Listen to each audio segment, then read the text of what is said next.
What would you do if a stranger you barely knew ended up saving your life? Michael Reed, a successful architect with an empire built on precision and control, never imagined that one simple act of kindness would change everything. It was supposed to be a routine day, a business meeting, a few plans to finalize, but instead everything spiraled when Michael, in a moment of uncertainty, stopped his car in the pouring rain to help a woman and her baby stranded on the street. What he didn't know was that this decision would set off a chain of events that would lead to a life or death crisis involving his own father. And when he returned to find his father lying unconscious, saved only by the woman he'd tried to help, Michael's world was turned upside down. Was this act of charity fate? Or was it something more, something deeper that would bind their lives together forever? Stay tuned, because what happens next will challenge everything you think you know about second chances. Trust in the power of unexpected kindness. It was a gray and stormy morning in Portland, Oregon, the kind of day where the sky felt like it might swallow the whole city whole. The rain fell relentlessly, coating the streets in a slick, glossy layer of water that turned every sidewalk into a mirror. Michael Reed, the 35-year-old CEO of one of the country's leading architecture firms, sat in the back of his luxury car watching the world blur past. The important meeting with investors loomed over him, the future of his vision for sustainable green housing hanging by a thread. His suit was perfectly tailored, his notes meticulously prepared, and yet the pressure weighed on him. The rain, the streets, and the looming deadline all merged into an overwhelming rush of anxiety. "Are we almost there?" Michael asked, trying to focus as the car moved through the flooded roads. "Almost, sir," replied Tom Bennett, his loyal driver, glancing nervously at the stormy weather outside. "But we're cutting it close. The meeting is in less than 20 minutes. Michael's thoughts were already elsewhere, running through numbers and strategies, barely aware of the chaos unfolding outside. He was a man who valued control over every project, every decision, every moment. Yet in that moment, as the car slowly turned a corner, something caught his eye, something that made his breath hitch. He ordered Tom to stop without hesitation, his voice low but commanding. "Stop the car." Tom glanced at him through the rear-view mirror, confusion flickering across his face. "Sir, we're running late." "Stop. Now!" Michael insisted, his voice firm, his eyes locked on the sidewalk ahead. Without waiting for another word, Michael swung open the door, stepping straight into the downpour. The rain lashed at his face as he made his way toward a woman standing on the sidewalk. She was soaked to the bone, her once white coat now a muddied rag clinging to her shivering frame. In her arms, she held a baby, the tiny form wrapped in a tattered blanket. Her face was pale, her lips trembling, but it was the emptiness in her eyes that caught Michael off guard. "Ma'am!" Michael called out, his voice softer than he intended, but filled with genuine concern. "Are you all right?" The woman flinched at his voice, her eyes wide with fear. She glanced at him, then quickly looked away as though trying to protect herself and the child from the world. "We don't want any trouble," she whispered hoarsely. "You're not in trouble," Michael reassured her, stepping closer, the urgency in his voice matching the urgency he felt in his heart. "I'm Michael. What's your name?" She hesitated, her eyes flickering toward him, then down at the baby she held tightly. "Emily," she murmured, her voice barely audible. "This is Sophie." Michael's heart clenched. The baby didn't cry, she was too cold for that. Only the soft rise and fall of her chest proved she was still clinging to life, fragile as it was. Michael felt the weight of the moment pressing on him. "Do you have anywhere to go?" he asked gently, hoping for a yes, hoping to offer her a lifeline. But her answer shattered any hope of that. "No," Emily replied, her voice breaking. "I've tried shelters, but they're full or they're unsafe. I have nowhere." Michael stood frozen for a beat, 1,000 thoughts racing through his mind. Time was running out. His investors were waiting for him, but this moment felt like it mattered more than anything else in the world. Without thinking, he turned back to his car, sprinting through the rain, his shoes squelching with every step. He opened the glove box, his hands shaking slightly as he grabbed the spare key to his late father's old house, the one Michael had inherited but rarely visited. He returned to Emily, breathless and soaked to the skin. "There's a house just 10 minutes from here. It's warm, it's safe. My father used to live there. You can stay there tonight."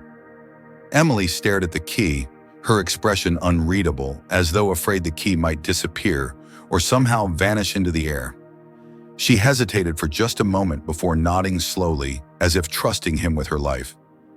"I don't know you," she said quietly, but her voice was tinged with a kind of weary desperation. "You don't have to," Michael replied softly. "Just trust me for today. That's all I'm asking." For reasons that neither of them could fully explain, Emily agreed. Without another word, she climbed into the car, still holding Sophie tightly. Michael, drenched to the bone, watched the car pull away, feeling a strange sense of both relief and guilt settle over him. He had just made a decision that could change everything. What Michael didn't know, and what he couldn't have predicted, was that his father, Edward Reed, had taken that spare key earlier that morning. Tired of hospital rooms and nurses, Edward had told the housekeeper that he wanted to spend a few quiet days alone in the house that held so many memories.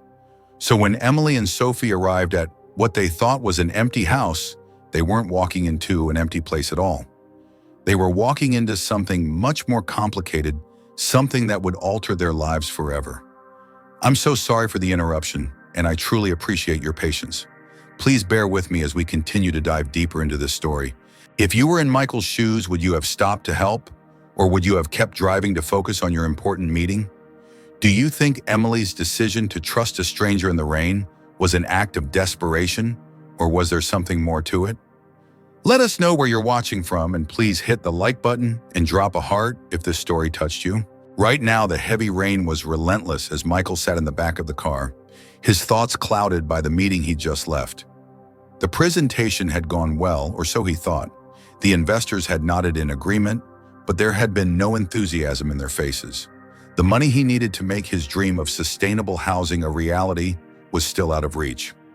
As the car sped through Portland's rain-soaked streets, Michael found himself distracted, unable to shake the weight of the day's events. His mind was miles away, running over numbers, figures, and what-ifs. But then the housekeeper's voice echoed in his mind, pulling him back to reality. "Mr. Reed, your father." The words caught in his chest. His father had been in poor health for weeks. Edward Reed, the man who had built his empire, was fading, and Michael hadn't been there. He'd been so wrapped up in his own life, his own plans, that he hadn't given his father the time or care he needed. Guilt gnawed at him as the rain pelted the car's windows and his stomach twisted into a tight knot. But when they turned the corner and the sight before him stole his breath, every other thought vanished. There outside his father's house was a flashing array of red lights. Ambulance sirens echoed through the night, cutting through the thick storm. Paramedics rushed in and out, their figures barely visible through the haze of rain. Michael's heart stopped and his blood ran cold. Without a second thought, he bolted from the car. "Tom!" he shouted, barely hearing the voice of his driver as he slammed the door shut behind him. He barely registered the rain soaking through his clothes as he sprinted toward the house. His mind raced. "What happened? What's going on? Is he—" The closer he got to the house, the heavier his chest felt, as though something was pressing down on him, suffocating him with each step. He reached the front door, his hands trembling as he tried to open it, only to find it already ajar. He pushed it open with force, his breath coming in sharp gasps as his eyes scanned the living room. And then he saw her. Emily Carson stood there, her eyes wide with shock, her body tense and trembling. She was still holding Sophie, the baby, now swaddled in blankets, her tiny face pale but calm. The paramedics hovered over his father, Edward, who was lying motionless on the floor, an oxygen mask secured to his face, IV lines already in place. The scene was chaos, frozen in time, everything Michael had feared and more. "Emily!" Michael's voice cracked as he rushed toward her, his heart racing. She looked up at him, her expression a mixture of concern and confusion. "I didn't know what to do," she whispered, her voice thick with emotion. "He just collapsed. 1 second he was talking, and then he fell. I saw a number on the fridge and I called it. I didn't think, I just called." Michael was frozen for a heartbeat, stunned by the sight before him. How could this be happening? Just hours ago, this house had seemed like a place of safety, a refuge, and now everything was unraveling before his eyes. His father, the man who had always been larger than life, was lying helpless on the floor, and Emily, the stranger he had trusted with the keys to his home, was the one who had saved him. A paramedic approached Michael, his face grim. "You're his son," he asked, his tone urgent. Michael nodded, his throat tight. "What happened to him?" "Massive stroke," the paramedic replied, his voice steady. "We were able to stabilize him, but if she hadn't called when she did, we might not have made it in time." The words hit Michael like a freight train. Emily, this woman who had been nothing more than a stranger just hours ago, had saved his father's life. She had acted when everyone else might have frozen. And now she was standing in the middle of this chaos holding Sophie, her expression a mixture of exhaustion and worry. He turned to her, his mind racing. You saved him." She didn't answer, her gaze dropping to Sophie as the baby stirred in her arms. The weight of the moment hung heavy between them. "I should have told you," Michael continued, his voice softening. I didn't think you'd be walking into this. I should have prepared you, but you saved him. You saved my father."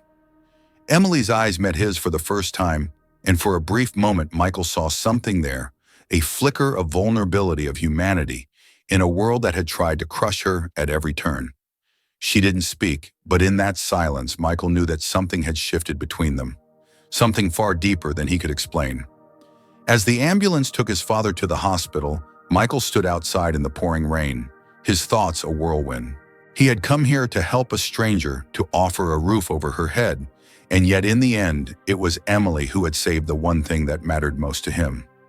Later that evening, as he stood in the living room, the house felt empty despite the presence of Emily and Sophie. It was as if the life that had once filled these rooms was now gone, replaced with an unfamiliar weight. Michael looked at Emily, her back turned as she gently rocked Sophie to sleep, and felt a sudden realization wash over him. He hadn't just given her shelter, she had given him something he hadn't even known he was missing. He walked over slowly, hesitantly. "You can stay. You and Sophie. You're welcome to stay as long as you need. There's no need to rush anywhere. I don't know what to say, but I owe you everything." Emily's eyes met his, her face softening as she whispered, "I didn't know where else to go."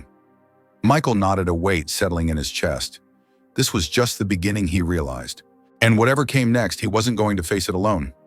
"I apologize for the interruption in the story, but thank you for sticking with us. I promise the next part will be even more intense." If you were in Michael's position, would you have reacted the same way after discovering Emily saved your father's life? Do you think Michael's offer to Emily is driven purely by gratitude, or could there be something more beneath the surface? Let us know where you're watching from, and please remember to drop a heart and hit the like button if you enjoyed the story. Right now, the house had never felt more alive. The steady tick of the clock in the kitchen, the soft murmur of Sophie's contented breathing, and the occasional rustle of paper as Emily continued to sketch her architectural designs all seemed to fill the empty space in Michael's heart that he hadn't even realized existed. The house that had once echoed with memories of his father's stoic presence now felt like a living, breathing place again. It had transformed thanks to Emily. Every day as Michael walked through the house, he felt the shift. The room where his father used to sit in silence, staring out the window at the garden he had tended for years now, contained a crib and a makeshift play area. The smell of baby powder and tea replaced the old musty scent of neglect. Sophie's laughter had become the soundtrack of the house, and Michael could feel something in his soul starting to heal. He had never expected any of this. His life, meticulously planned and curated, had always been about control. From the skyscrapers he designed to the companies he worked with, everything had a purpose, a timeline. But nothing in his carefully constructed world had prepared him for Emily Carson, this stranger who had come into his life and turned everything upside down. She had saved his father, yes, but more than that, she had brought light into a house that had long been shrouded in shadows. And now she was bringing light back into his life. It wasn't just about the way she made the house feel alive again. It was about the way she looked at the world, the way she dreamed, despite the pain she had lived through. Michael had watched her as she sat by the window one evening, her pencil moving across the paper, her eyes alight with an ambition he hadn't seen in years. "I never thought I'd be here," Emily had said one night, looking out at the rain. "I always dreamed of designing buildings, but I didn't think it would be possible. I didn't think I could ever build a life out of the chaos." Michael, sitting across the room, had watched her, his heart heavy with the weight of her words. "I think you can build anything you set your mind to," he had said softly. "You've already built something extraordinary here." Emily had turned to him, her eyes a little softer, the faintest of smiles tugging at her lips. "I never thought I'd get a second chance," she whispered. Neither did Michael. But somewhere in that moment, in the quiet hum of their shared space, he realized that second chances weren't just given, they were made, and they had made one together. The next few weeks passed in a blur of small moments, of Sophie's tiny giggles, and Emily's quiet determination as she began applying to architecture schools. Michael had taken it upon himself to help her through the process, contacting schools, gathering information, and even helping with the funding. He had no idea where this would lead, but he knew one thing for sure: he couldn't imagine his life without her in it. And then one afternoon, as they sat together in the living room, Emily turned to him, her expression unreadable. "I've been thinking," she began, her voice cautious, "about everything, about what's next. I never wanted to burden you, Michael. I've been on my own for so long, and I'm not used to relying on anyone." Michael reached out, placing a hand on hers. "You're not a burden," he said, his voice firm. "You're not alone anymore. You never have to be." She looked down at their hands, then back up at him. "But what happens when I've accepted all your help? When I've taken everything you've offered and I have nothing left to give back? I've always been afraid of that." Michael smiled softly. "You've already given more than you realize, Emily. You've given me hope. You've given me a reason to believe in second chances, and I'm not asking for anything in return. I just want you to take the chance you deserve. For you and for Sophie." The room felt still, the weight of his words settling between them. For the first time in a long while, Michael felt like he had finally made peace with the chaos in his life. He didn't have all the answers, but he knew this: he was no longer chasing an ideal or an image of success. He had found something real, and that was enough. As the days passed, Emily enrolled in school, and soon the house was filled with the sounds of late-night studying and the rustle of architectural blueprints. She had started to rebuild her dreams piece by piece, and Michael was there every step of the way, cheering her on, supporting her, and silently hoping that their paths, once so different, might now be intertwined forever. One evening, as the sun set behind the city skyline, Michael stood in the doorway of Emily's room watching her work. Sophie, now toddling around with her tiny steps, tugged at his hand, drawing his attention. He smiled and bent down to lift her into his arms, feeling the warmth of her tiny body against his chest. He glanced back at Emily, lost in her work, and a feeling of gratitude washed over him. "Do you think we've found what we were looking for?" Michael asked, his voice barely above a whisper. Emily didn't look up, but her smile said everything. "Maybe we didn't know we were looking for it," she said softly, "but we found it anyway." And in that quiet moment, Michael knew that they had built something far more valuable than any building could ever be. They had built a family, one of trust, love, and second chances. I truly appreciate your patience, and I apologize for the interruption in the story. If you were in Michael's shoes, would you have been able to open your heart and offer someone a second chance? Despite the uncertainty, do you think Emily's journey of self-discovery and healing is something that many of us can relate to? How important is it to take risks for a better future? What do you think of this story? If you loved it, comment number 3 below. If you're not fully satisfied, comment number 1. And if it was just okay, comment number 2. Where are you watching from? I'd love to know. Please like, share, and give a heart to this video if it touched you.